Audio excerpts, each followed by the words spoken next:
दावतें हैं, कहीं का भी मेरा सफर हो, मैं अपने एडवर्टाइजमेंट के लिए या हमारा जो लिंक है उससे अकाउंट ओपन करने की मार्केटिंग के लिए ये सफर नहीं कर रहा हूँ। ये भी आपको बता दूं, आप हमारे लिंक से अकाउंट मत ओपन करो, हमको कोई लेना देना नहीं है उससे, लेकिन हम आपको भी सिखाएंगे। हमारे चैनल पे फ्री के वीडियोस हैं हमारी पूरी प्ले लिस्ट के अंदर, जिसमें हम सारे बेसिक्स सिखाते हैं। और चैनल में जो हमारे ज्वाइन बटन में भी 1200 है या 1999 का जो ज्वाइन बटन भी है, लोग उसको पैसे देकर भी खरीद के जो उसमें से वीडियोस देखते हैं ना, वो मैं मेरी जात के ऊपर नहीं खर्चा करता हूँ। मैंने कई मर्तबा ये ऐलान किया हूँ, मेरे YouTube चैनल की 100% इनकम अल्लाह के दीन के तकाज़ों पे खर्च होती है। मैंने मेरा चैनल वक्फ कर दिया हुआ है मेरे फाउंडेशन के लिए, और वो फाउंडेशन के तरफ से बहुत सारे, मैं तबलीग वाला आदमी हूँ, सादी सिंपल जिंदगी गुजारता हूँ, मेरे खर्चे वर्चे इतने मुख्तसर हैं, ये कपड़े मेरे को हदिये में आए हुए हैं। ये जैकेट कल बुरहानपुर में गए थे, मौलाना ने बोले कि आपका बयान सुन के बोले मेरे अंदर एक इनकलाब पैदा हो गया कि उलामा भी कुछ भी कर सकते हैं। इसलिए मैंने टेलरिंग का काम सीखा, मैंने कॉलेज में एडमिशन लिया, मैं एमए कर रहा हूँ बोले, और मेरी खुद की दुकान है, इसलिए मैं आपको मेरी तरफ से जैकेट पहनाना चाहता। तब बोला भाई मैं तो जैकेट शेरवानियां वगैरह पहनता नहीं, बस के उसके खिलाफ में मेरे वीडियो है, मगर अब तुम देना चाहते हैं तो कोई मसला नहीं है, क्योंकि अल्लाह के नबी सल्लल्लाहु अलैहि वसल्लम की हदीस है, बगैर इशराफ नफ्स के अगर कोई चीज आपको मिल जाती है वो अल्लाह की तरफ से है, उसको कबूल कर लेना चाहिए। इसलिए हमने कबूल कर ली। तो हम जो सफर हमारे हो रहे हैं उसका मकसद ये बिल्कुल भी नहीं है मत ओपन करो हमारे लिंक से अकाउंट, और ना ही हमारा ज्वाइन बटन लेने की जरूरत है, कोई ये नहीं है।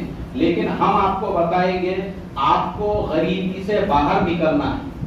कैसे बाहर निकलना है भाई? गरीबी से बाहर निकलना है, क्योंकि मैंने जैसे आपको बताया कि गरीबी इंसान को कुफ्र तक पहुंचा देती है। और आपको पता है हमारे यहाँ पे जितने लड़ाई झगड़े आपस में छोटा मोटा तेरी मेरी ये जितनी भी चीजें होती है ना, ये सब भी गरीबी की वजह से होती है। आप किसी प्रोग्राम में चले गए, आपने आपके चचा ससुरे को सलाम नहीं किए थे, अब उसने पूरे खानदान में उधम मचा के रख दिया, आपके ससुरे को फोन, आपके बीवी को फोन, समझा रहे उसको सलाम नहीं किया, बोले वो शादी में मिला था मुझे। ये भी गरीबी की बीमारी है। काय की बीमारी है ये? अरे तुम सलाम करो ना चीचा सामने से, मगर चीचा के जवारी बाजरी के वांदे चालू है, बारिश में पूरे पतरे टपक रहे हैं, लेकिन चीचा की अकड़ कम होने का नाम नहीं ले रही है। क्यों?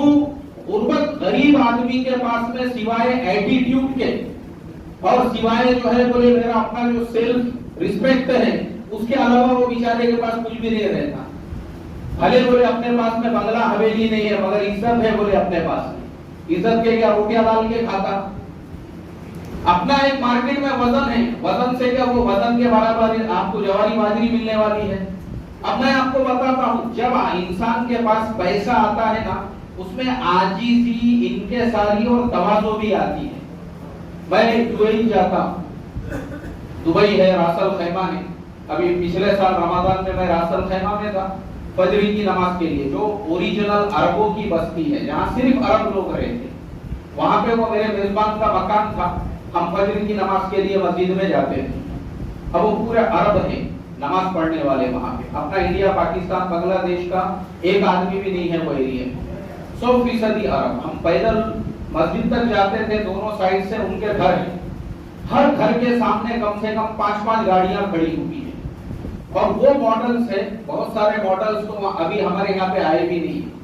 और हमारे यहाँ पे जिन मॉडल्स को हम बड़े फख्र की चीज समझते हैं, जैसे किसी के पास फॉर्च्यूनर है, किसी के पास लेजेंडर है, उसको ऐसा लगता है कि बस मेरे अलावा कोई नहीं है। वहां पे वैसी गाड़ियां जो है ना, ऊँटों का चारा ले जाने और लाने के लिए इस्तेमाल होती है। उसका पिकअप है वहां पे, वो पिकअप के अंदर ऊँटों का चारा ले जाते लेकर आते वहां पे रेगिस्तानों के अंदर। तो हर घर के सामने आपको ऐसी 5-5, 10-10 गाड़ियां मिलेगी। अब वो ऐसी गाड़ियां खड़ी हुई है जिसमें घर में जितने लोग हैं उतने लोगों के लिए एक एक गाड़ी है। नमाज के लिए गए तो मेरी आदत थी, मैं नमाज के फौरन बाद में बाहर निकल जाता था सहन के अंदर और टहलते हुए सूरह यासीन पढ़ता था। और वो मेरे जो मेजबान हैं वो नमाज के बाद वहीं बैठते थे मुसल्ले के ऊपर, तो उनके आने तक मैं अपना पढ़ते रहता था। जैसे ही सहन में गए मस्जिद के, अब ये जो बड़े बड़े अरब हैं, इनमें से कोई वहां के पुलिस डिपार्टमेंट का हेड है, इनमें से कोई वहां के गवर्नमेंट का बड़ा ऑफिसर है, इनमें से कोई वहां का बड़ा बिजनेसमैन है, वो लोग जैसी बाहर निकले मस्जिद से सहन से, तो हर आदमी आता था, सलाम करके वो लोग ऐसे मुसाफा करते थे। तो मुझे इतनी शर्मिंदगी होने लगी, मैंने कहा है अल्लाह, मैं क्यों जल्दी से बाहर निकल गया। ये लोगों के अंदर इतनी आजीजी, करोड़ोंपति है, करोड़ोंपति है, लेकिन उनमें आजीजी, इनके सारी ऐसी कूट कूट के भरी हुई है। वो क्यों है? क्योंकि अल्लाह ताला ने उनको हर तरह की नेमतों से नवाजा हुआ है, इसलिए उनका दिल भरा हुआ है। तो पैसा जब आएगा आपके पास में, जब मालदारी आएगी, तो उससे खुद ब खुद आप में आजीजी। अभी जब से हमने एक हाजी साहब के घर पे खाना खाई, मैंने देखा वो हाजी साहब इतने बड़े ताजिर हैं, लेकिन पैसा आया तो उनमें घमंड नहीं आया। वो इतने आजीजी, इनके सारी तवाज़ो के साथ में अपने हाथों से जो है हम लोगों को खाना खिला रहे हैं।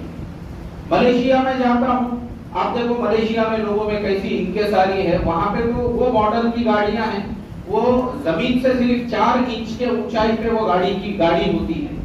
मतलब मैं कभी कभी सोचता था यार, अपने इंडिया में आई तो 2-4 ब्रेकरों में ही इसका काम तमाम हो जाना, या 2-4 गड्ढे फुटों के अंदर ही। तो अपने वहां पे नहीं है वो मॉडल, वो वैसे मॉडल की गाड़ियां। अब रोड पे गाड़ी चल रही है, मेरा जहाँ पे क़ियामगाह है, मैं एक दिन फुटपाथ के ऊपर फोन के ऊपर बात कर रहा हूँ, और मैंने देखा नहीं रोड के ऊपर, तो मेरी नजर बात में पड़ी, तो मैंने देखा रोड पे गाड़ी खड़ी हुई है, उसके पीछे गाड़ी खड़ी हुई है, उसके पीछे ऐसी 3-4 गाड़ियां खड़ी हो गई, और वो ड्राइवर मेरे चेहरे को देख रहा है। तो मैंने उसके चेहरे को देखा, तो उसने ऐसा इशारा किया मुझे कि रोड क्रॉस कीजिए। तो मैं बोला नहीं, मुझे रोड नहीं क्रॉस करना है, मैं इसी फोन पे बात कर रहा हूँ। फिर मैं अंदर चले गया जो हमारी होटल थी, फिर वो गाड़ी वाले आगे बढ़े, तो पता ये चला कि उसको ऐसा लगा कि रोड क्रॉस करना है, तो गाड़ी रोक दिया उसने। अपने यहाँ तो आधा आदमी बोनट के ऊपर, फिर बोनट से उधर कूदी मार रहा वो। अरे दिखता नहीं क्या रे? बोले तुझे वो चिल्ला रहा अलग से, ड्राइवर को ये इधर से, तेरे को लाइसेंस किसने दिया रे? हम दोनों में चिल्ला पुकार चढ़ रही रोड क्रॉस करते हुए। क्यों? क्योंकि दोनों के भी पास में जो है, खाने को जवारी बाजरी मत हो, लेकिन एटीट्यूड दोनों के भी पास में। मैं क्यों रुकूंगा? मैं तो ऐसी जो रोड क्रॉस करूंगा। ये सारी जो चीजें हैं। और इस्लाम ने भी, अल्लाह के नबी सल्लल्लाहु अलैहि वसल्लम की सीरत उठाकर देखो, मक्कातुल मुकर्रमा से मदीना मुनव्वरा की जब हिजरत किए, तो मदीनातुल मुनव्वरा में जो मुहाजिरीन मक्का थे, उनको आपने तिजारत सिखलाई। जो अंसारे मदीना थे, उनको खजूरों का प्रोडक्शन ज्यादा से ज्यादा कैसे हो सकता है, उसके तरीके सिखाए। और उसके बाद में, क्योंकि अंसारे मदीना अक्सर यहूदियों के मकरूज होते थे, कर्जेदार होते थे, उनका कर्जा अपने जो है सूद के अहकाम नाज़िल हुए कुरान करीम के अंदर, और उसके बाद में आहिस्ता आहिस्ता उनको पहले कर्जों से आपने बाहर निकाला, और फिर उसके बाद में ज़कात की फर्जियत हुई। तो इस्लाम के अंदर फिर क्या हुआ कि अमीरों से ज़कात लेकर जब गरीबों को दी जाने लगी, तो अल्लाह के नबी सल्लल्लाहु अलैहि वसल्लम ने फतह मक्का के बाद हजरत अदी इब्न हातिम से कहा कि अदी सुन ले, एक वक्त ऐसा आएगा ज़कात के देने वाले सब होंगे और लेने वाला कोई नहीं होगा। और हजरत उमर इब्न अब्दुल अजीज रहमतुल्लाह अलैहि के जमाने में वो वक्त आया। मौलाना यूनुस साहब रहमतुल्लाह अलैहि अक्सर ये वाकया अपने बयान में सुनाते थे, बोले ज़कात के देने वाले सब थे और लेने वाला कोई भी नहीं था। इस्लाम का कंसेप्ट गुर्बत, इफलास, फाका कशी वाला बिल्कुल भी नहीं है। हम जो वाकया सुनते हैं, अल्लाह के नबी सल्लल्लाहु अलैहि वसल्लम के चूल्हे में 3-3 महीनों तक आग नहीं जला करती थी, और सहाबा को 3-3 दिन के फाके होते थे। ये वाकयात अपनी जगह पे बिल्कुल हक है, लेकिन ये उस वक्त के, उस दौर के वाकयात हैं जब आपने मक्का से हिजरत करके आप मदीना पहुंचे। तो मदीने में अभी आप लोग, वो लोग सेटल ही नहीं हुए थे, वरना उसके बाद फुतूहात का जमाना ऐसा गुजरा। फज़ाइल आमाल में देखो, वो हिकायत सहाबा में वाकया है हजरत अबू हुरैरा रज़ियल्लाहु ताला अन्हु का, कि कतान के कपड़े से नाक साफ कर रहे थे। फिर एक जमाना वैसा भी आया जब अल्लाह ने फुतूहात के दरवाजे खोले, और ये जो ज़कात का कंसेप्ट है, गुर्बत, इफलास, फाका कशी कौम में से, समाज में से खत्म हुई, लोग अपने पैरों पे खड़े होने लगे। हमारे अपने जमाने के अंदर, आज हम इंडिया में रहते हैं, हमारे अपने मुल्क में भी, मैं तो लोगों को यही कहता हूं कि अगर इंडिया जैसे मुल्क में कोई आदमी गरीब है तो बहुत हैरत की बात है। उसकी वजह यह है कि 140 करोड़ की आबादी वाला मुल्क है। ये 140 करोड़ की आबादी में अगर तुमने पत्थर भी बेचे तो भी तुम करोड़पति बन सकते हो। पत्थर, और तुम जाके देखो अमेज़न के ऊपर और फ्लिपकार्ट के ऊपर लोग गोबर के उपले बेच के करोड़पति बन गए हुए, देखे ना? हाँ, देखो आप अमेज़न और फ्लिपकार्ट के ऊपर गोबर के उपले वो बेच के लोग जो है करोड़पति बन गए। क्यों? उनके पास में वो हुनर है, वो फन है। हमारे पास में वो हुनर, वो फन, वो एजुकेशन, वो लिटरेसी ही नहीं है, कोई बताने वाला ही नहीं है। तो इसके लिए जैसे अभी एडवोकेट गुजर साहब ने भी ये बात कही, वही बात मैं कहता हूं कि आज के जमाने की जो ऑनलाइन सिस्टम है आज के जमाने का, हम अपने बिजनेस को बढ़ाने के लिए उसका इस्तेमाल करें। हम अपनी चीजों को, जैसे अपने कोई भी आप एक चीज बनाते हो, यहाँ तक के फल फ्रूट बहुत सारी चीजें हैं, आपको खाली ढंग से उसको बेचने का तरीका आना चाहिए। बिल्कुल आप बेच सकते हैं उसको आसानी के साथ। और उसके अलावा अब ये शेयर मार्केट की लाइन है। अब बहुत सारे लोग जो है शेयर मार्केट के लाइन से, एक तो मुसलमानों के जहन में ये वसवसे होते हैं, ये ख्यालात होते हैं, अरे यार ये शेयर मार्केट तो जुआ है, ये शेयर मार्केट तो हलाल ही नहीं है, अरे ये शेयर मार्केट तो सट्टा बाजार है। मेरे चैनल के ऊपर शेयर मार्केट क्या है, उसमें ट्रेडिंग कैसे करें, एक वीडियो ऐसा है। दूसरा ये है शेयर मार्केट क्या है, क्यों हलाल है, उसमें मैंने तफसील से 36 मिनट में आपको मिसालों के जरिए से समझाया हुआ हूं कि शेयर मार्केट कुरान और हदीस की रोशनी में हलाल कैसे है। और हजरत मौलाना खालिद सैफुल्लाह रहमानी साहब ने मुस्तकिल उस उन्वान के ऊपर किताबें लिखी हुई है और जदीद फिक़ही मसाइल वगैरह के अंदर तफसील से उसके सारे मसाइल बयान किए कि शरई एतबार से शेयर मार्केट तो बहुत उसके अंदर अलग अलग चीजें हैं, लेकिन उसमें हमारे लिए भी हलाल और जायज तिजारत का भी रास्ता है। हलाल और जायज जो तरीका है, अगर उस तरीके से हम लोग हलाल और जायज तरीके से तिजारत करते हैं, खरीदो फरोख्त करते हैं, पूरी दुनिया कमा रही है, हम भी उससे कमा सकते हैं, हम भी उससे नफा उठा सकते हैं।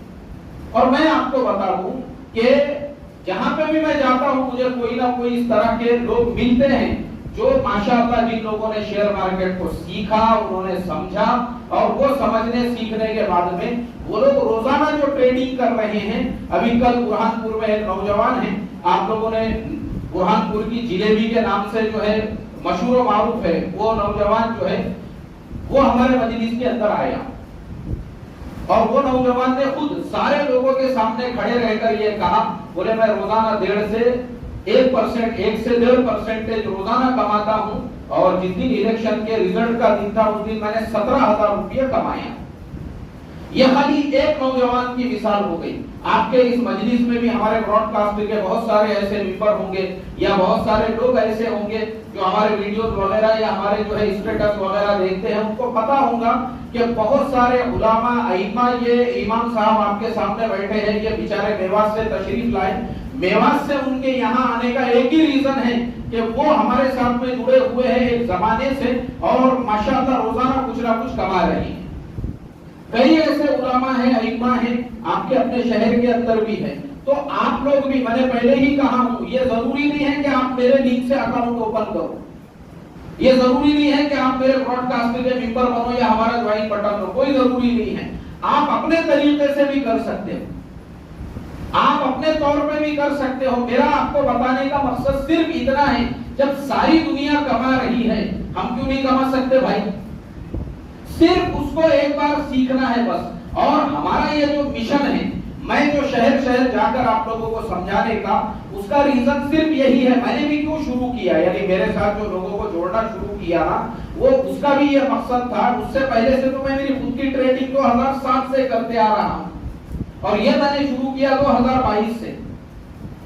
उसका एक ही रीजन है, सोलापुर जिले के अंदर विशाल भट्टे नाम का एक शख्स, ये जनवरी 2022 की न्यूज है, आप YouTube पे जाकर देखेंगे तो आपको पता चलेगा।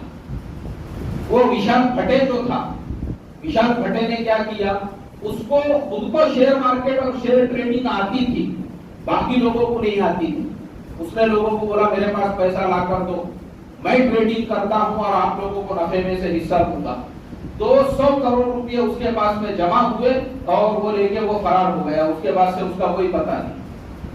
ये वाकया मैं एक दिन ऐसी मैं यूट्यूब पे ऐसी खबरें देख रहा था, वो मराठी एबीपी माझा मेरे सामने आया, मैंने उस पर क्लिक किया तो बेचारी एक बूढ़ी औरत थी, वो रो रही थी, एक आदमी था वो रो रहा था, बोले हमने अपना खेत बेचे, हमने अपना जो है खेत वगैरह सब कुछ बेच के 20 लाख रुपए वो विशाल भट्टे के हवाले किए थे, अब उसका ही कोई आता पता नहीं है तो हमारा कैसा बोले, तो कम से कम खेत में से हमारी जरूरत तो पूरी होती थी।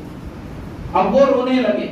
उसके बाद फिर दूसरे का इंटरव्यू लिए, उसने बोला मैंने मेरे ससुराल वालों को, मेरे सालों को, मेरे साड़ुओं को, सबको विशाल भट्टे के पास साथ में जोड़ा, अब वो भाग गया, ये सारे लोग अब मेरे ऊपर मुसल्लत हो गए, अब मुझे मेरा रहता घर बेचना पड़ेगा, मुझे मेरा खेत बेचना पड़ेगा, मुझे मेरा कारोबार बेचना पड़ेगा और ये सारे लोगों के पैसे जो है मुझे अदा करना पड़ेंगे। तो मैंने जब वो देखा उसके बाद मैंने सोचा, मैंने कहा हाय अल्लाह, ये काम तो मैं 2007 से कर रहा हूँ, अब ये बेचारे आम लोगों को मालूम नहीं है, जिसको मालूम है वो गलत फायदा उठा के जो है ये लोगों के 200 करोड़ रुपए लेके चला गया। इसलिए फिर मैंने शुरुआत किया, क्योंकि वो काम करने के लिए भी आपके पास में ऑथोराइज सर्टिफिकेट्स वगैरह होना जरूरी है। आज भी मैं आपके सामने बैठकर जो शेयर मार्केट के लाइन से नॉलेज दे रहा हूं, मैं एनएससी सर्टिफाइड हूं। एनएससी का हमने जो है सर्टिफिकेट कोर्स कंप्लीट किया हुआ है, जो हमने उसमें से सीखा हुआ है वो हम आपको बता रहे हैं, क्योंकि ये सब लीगल चीजें हैं। फिर हमने बाकायदा जो है, जो ब्रोकर के साथ मैं काम करता हूं, हमने ऑथोराइज उसके पार्टनर बने, उसकी ब्रोकरशिप ली ताकि हम लीगल तरीके से पूरा काम कर सके। और फिर हमने लोगों को जोड़ना शुरू किया और ये कहा कि देखो, किसी दूसरे के भरोसे पे पैसा मत लगाओ, तुम्हारा खुद का पैसा है, हम तुमको ट्रेडिंग सिखाएंगे। हम तुमको क्या सिखाएंगे भाई? हम तुमको सिखाएंगे तुमको कैसे ट्रेडिंग करना है, क्योंकि फिर ऐसे विशाल फटे जो है कितने भी पैदा होंगे। और आज मैं देखता हूं, आज अभी ये प्रोग्राम शुरू होने के पहले भी वहां बैठे बैठे मैं चेक कर रहा था, तो कहीं ना कहीं की खबर, अहमदनगर जिले के अंदर शेगांव है, वहां एक विशाल फटे पैदा हो गया, नोएडा में एक विशाल फटे पैदा हो गया, पटना में एक विशाल फटे पैदा हुआ। अब तो इतने विशाल फटे हो गए कि हर जिले में एक विशाल फटे, लोग उसके पास में लाखों करोड़ों रुपए लाकर दे रहे हैं और वैसे लोग जो है 2-4 महीने के बाद में रवानगी के आदाब ले रहे हैं। हमारा मकसद आप लोगों के पास आने का भी यह है, किसी के भी भरोसे पे पैसा मत लगाओ। आजकल पैसों के लाइन से लोगों की नीयतें बहुत खराब है। मैं लोगों को ये तक कहता हूं, सगे अब्बा जान के पास में भी पैसा मत लगाओ, सगे भाई के पास में भी पैसा मत लगाओ, सगे बहनोई के पास में भी पैसा मत लगाओ, सगे साधु के पास में भी पैसा मत लगाओ। किसी के भरोसे पे आपको पैसा लगाने की जरूरत नहीं है। हम आपको ट्रेडिंग सिखा रहे हैं। हमारे जो फ्री के वीडियोस है देखो, अब वो देख के सीखो। हमने उसमें ट्रेडिंग कैसे करना, शेयर मार्केट क्या है, ऐप कैसे यूज करना, सब आपको इसीलिए बताया हुआ है। कल को तुमको कोई ना फंसाए, तुम खुद अपनी साइकिल चलाना सीखो। तुम पहले साइकिल चलाना सीखो। हमने उसमें आपको साइकिल चलाने का, हमने उसमें आपको बिरयानी बनाने का तरीका सिखाया हुआ है। हम आपको लगड़ा लूला रखना नहीं चाहते, बल्कि हमने आपको उंगली पकड़ के तुम पहले चलना सीखो, उसके बाद तुम खुद भागने और दौड़ने लगोगे। और माशाल्लाह हमारे साथ में जो लोगों ने हमारे साथ उंगली पकड़ के चलना सीखे, आज वो भाग रहे हैं, दौड़ रहे हैं। कोई एक दिन में 19,000 को, कोई 20,000, ऐसे ऐसे देहातों के रहने वाले झारखंड के अंदर हमारे शागिर्द है आलमगीर अंसारी, वो हमारे साथ, अब आप सोचो झारखंड के रहने वाले हैं। आज वो, उन्होंने मुझे परसों के दिन ही मैसेज किए, बोले मुफ्ती साहब मैंने नया एसी लगाया हूं अपने यही ट्रेडिंग के पैसों से, अपने पूरे फैमिली को उम्रा करा के आया और बहुत सारी घर की जरूरियात की चीजें उन्होंने दी है। अभी मैं बुरहानपुर की मजलिस में था, वहां एक हाफिज साहब थे, उन्होंने बोले अल्हम्दुलिल्लाह मुझे किसी के पार्टनरशिप में मैंने पैसा लगाया, उसमें मुझे 1 लाख का नुकसान हुआ, बाद में वही 1 लाख का नुकसान आपके वीडियोस देखकर, वो भी हमारे साथ जुड़े हुए हैं, बोले मैंने वो 1 लाख रुपया अपने रिकवर किया, उसके बाद और पैसे रिकवर हुए तो अपने बीवी के साथ अभी उम्रा करके आया हूं और माशाअल्लाह रोजाना कुछ ना कुछ कमा रहा हूं। हमारा मकसद है आपको सिखाना। हमारा मकसद क्या है भाई? आपको सिखाना, आपको हमारे से जोड़ना नहीं है, आपको डायरेक्ट शेयर मार्केट से जोड़ना है। लोग क्या करते हैं, लोगों को अपने से जोड़ते हैं ताकि तुम उनके मोहताज बन के रहो। क्या बन के रहो भाई?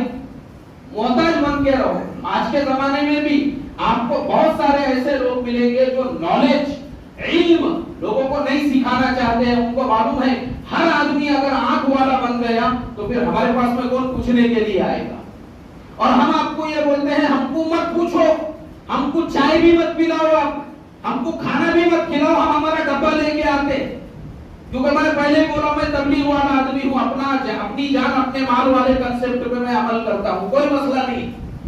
लेकिन हम आपको सिखाएंगे, हमको बड़ा मत मानो। लेकिन प्रॉब्लम समाज में यही है कि हमको बड़ा मानो, हम तुमको नहीं सिखाते, तुम हमारे पास पूछने को आओ एक एक चीज। तो हमने वैसा नहीं किया, हमने अपने चैनल पे हर चीज आपको फ्री में डाली हुई है, जितनी भी बेसिक चीजें हैं। अब उसके अलावा हमारे अपने ट्रेडिंग के जो प्राइवेट कंसेप्ट है, हम जिस तरीके से ट्रेडिंग करते हैं वो कोई कुरान हदीस का मसला नहीं है, वो एक इल्म है, हुनर है, वो हमने अपने ज्वाइन बटन में डाला हुआ है। और वो भी मैंने आपको बताया कि कोई अगर ज्वाइन बटन भी लेता है उसके पैसे मेरे जेब में जा रहे हैं क्या भाई?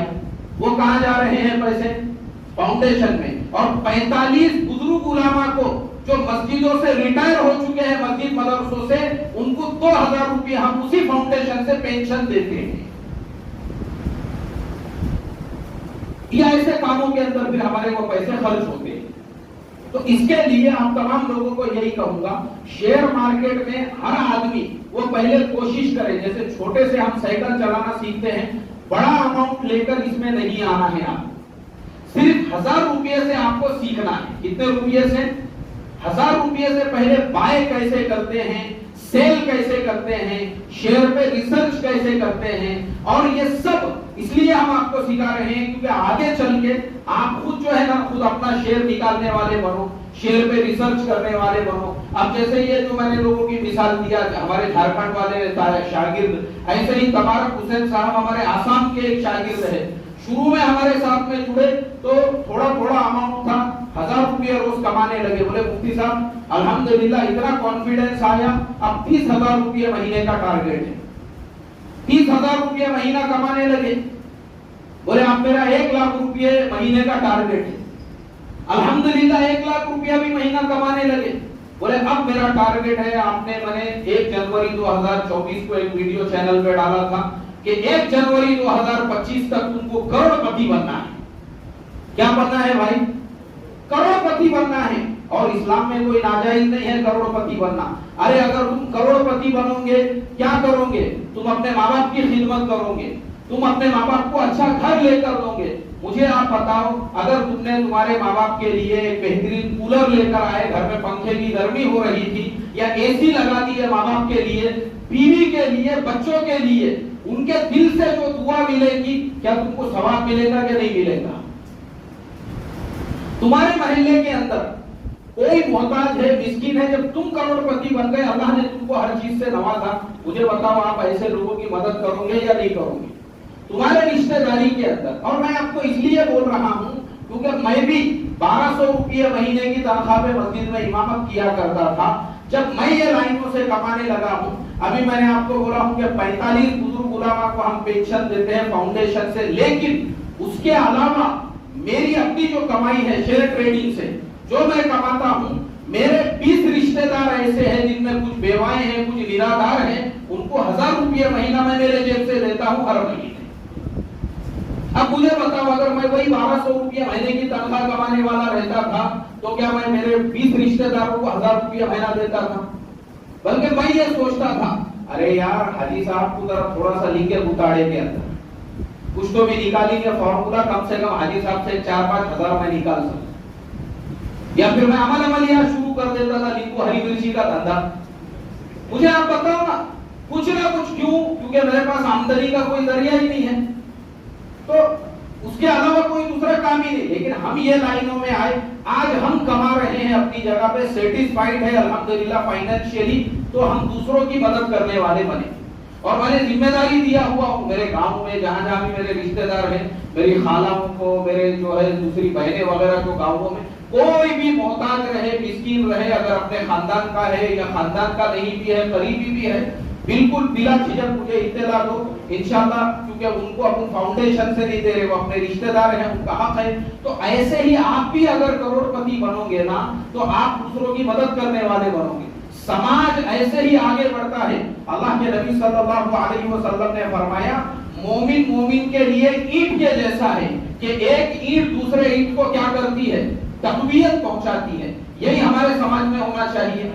आप अगर मजबूत बन गए, अब आप किसको मजबूत बनाने की फिक्र करो, अपने भाइयों को, अपने रिश्तेदारों को, अपने खानदान वालों को, अपने दीगर अहबाब को। तो करोड़पति बनना कोई इस्लाम में नाजायज नहीं है, बल्कि सहाबा में आप देखो, हजरत अब्दुर्रहमान इब्न औफ रज़ी अल्लाह ताला, हजरत उस्मान गनी रज़ी अल्लाह ताला। मैं मदीनतुल मुनव्वरा में वो बाग देखकर आया हूँ जिसमें बीरे रूमा है।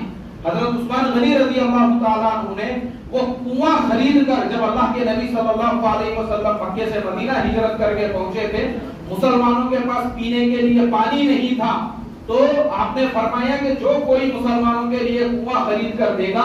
हजरत उस्मान गनी रज़ी अल्लाह ताला अन्हु वो यहूदी के पास गए जिसका नाम रूमा था, और उन्होंने मुंह मांगी कीमत उसको अदा की, और वो कुआं और वो बाग अल्लाह के नबी की खिदमत में लाके वक्फ कर दिया। उसके बाद अल्लाह के नबी सल्लल्लाहु अलैहि वसल्लम ने फरमाया, उस्मान, अल्लाह ने तुम्हारे सारे गुनाहों को माफ कर दिया, तुम जो चाहे वो करो, अल्लाह तुमसे उसकी पूछ नहीं करेगा।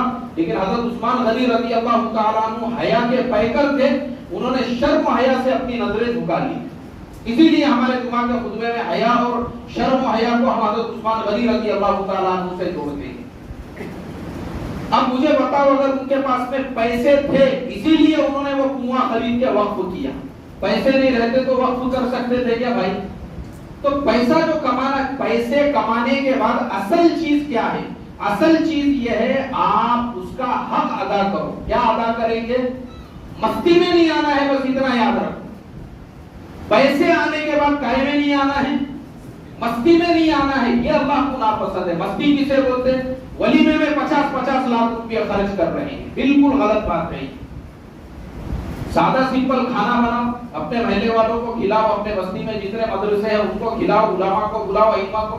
सादगी अल्लाह को पसंद है।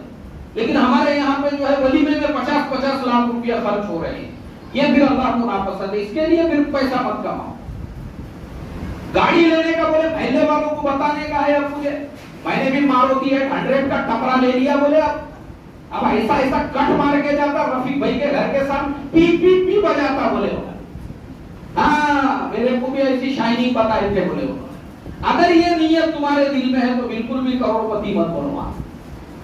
पैसा आने के बाद हमारे अंदर आजीजी, इनके सारी तवाज़ु आना चाहिए। क्या आना चाहिए भाई? मुझे दूसरों की मदद करना है, मुझे जो है ज़कात अदा करना है। मैं हमेशा बोलता हूँ कि ज़कात के मामले में भी मैं इतना सख्त आदमी हूँ, 1998 से लेके आज तक पाबंदी के साथ में 1-1 रुपये की ज़कात अदा करता हूँ, और ये ज़कात की ही बरकत है जो अल्लाह ने इस तरह से नवाजा भी। तो नियत ये करो, इंशाअल्लाह हमको करोड़पति बनना है, बोलो। लेकिन बोलो, करोड़पति बनने के बाद ज़कात अदा करेंगे, सदका अदा करेंगे, माँ बाप की खिदमत करेंगे, बीवी बच्चों की खिदमत करेंगे, भाई बहनों की खिदमत करेंगे, रिश्तेदारों और अपने महल्ले वालों के साथ हुस्न सुलूक करेंगे। अल्लाह तुम सबको करोड़पति बनाएगा इंशाअल्लाह। तो इसके लिए शेयर मार्केट की लाइन आप लोगों को हमारे चैनल पे जाओ, प्ले लिस्ट है, उसमें फ्री की प्ले लिस्ट है शेयर मार्केट की, उसमें के फ्री के वीडियोस देखो, उसको सीखो और उसके जरिए से कमाना सीखो। और मैं ये इसलिए भी इतने कॉन्फिडेंस से बोल रहा हूँ, हमारे भारत की इकोनॉमी एकदम स्ट्रॉन्ग है, शेयर मार्केट टूटने के बहुत कम 99% चांसेस ऊपर जाने के ही है, क्योंकि कोई रीजन ही नहीं है नीचे आने का।